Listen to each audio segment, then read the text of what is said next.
Soccer, the beautiful game they call it.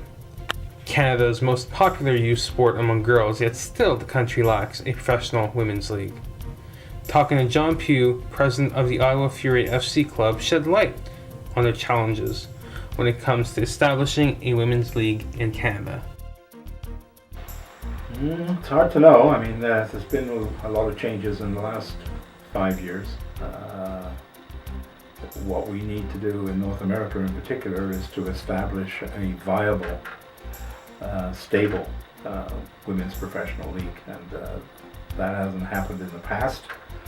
We're on our third iteration. Is it the fourth? Third iteration, let's say, of women's leagues, and until we are able to get a balance between the revenue and the expenses, a better balance, we're not going to have a stable league. The last two leagues folded because of investors, losing money on those teams. So that's the first thing we've got to do, is get the revenue and the expenses in line. And on the expense side, there are two main factors: the salaries that are being paid and the travel. And right now, with a league that has 6-7 teams, but they're all over the United States, travel is a big factor. But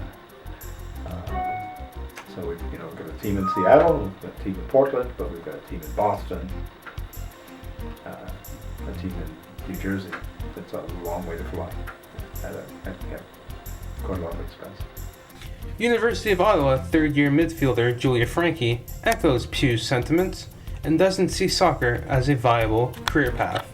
It's definitely, I haven't really put too much thought into it, more towards school and stuff, but I think for myself, I just kind of don't see it as much of an option, so I don't really see it as a career path. Just pretty much in women's sports, there's not really that much, it's more of an experience, not really a career path.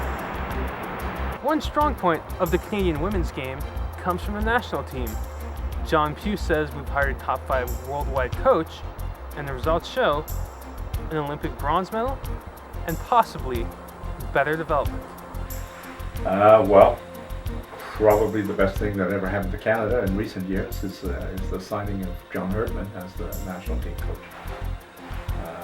He probably got one of the top 5 coaches of women's soccer in the world, and I think he has revolutionized the way in which the national team prepares for games, and I think it's obviously shown dividends, with the icing on the cake being the bronze medal at the Olympics, even if we didn't have a great time at the World Cup.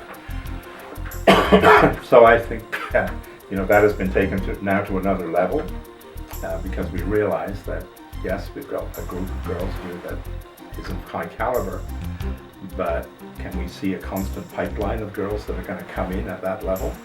I think the answer was no, and so something had to be put in place to make sure that there was a development program right from the younger players coming to the national team at U15 all the way through to the full national team. And I think that's what John Herdman and the team he's assembled is attempting to put in place. It's a process, or a continuous process, so that we have a continuous stream of players that can take the place of players that are retiring. And we won't have Christine Sinclair for the World Cup beyond this one, and quite a number of the other players also won't be